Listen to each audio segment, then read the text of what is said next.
Welcome back to the channel HardReset.Info. In this video, I will show you how to change your name on Instagram.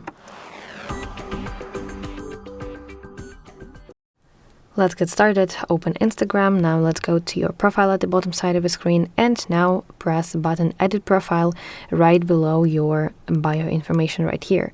Now let's go to Name section, and here you can erase everything that was previously and enter your new name. And please remember that this is your display name, not your unique username handle. So it will be displayed right here because this is your unique name and this is your display name. So that is basically it. And also that you can only change your name on Instagram twice within a 14-day period. So yeah, that's it. Thank you so much for watching this video. If this was helpful, please leave a like and subscribe to our channel for more content like this, and I will see you in the next video.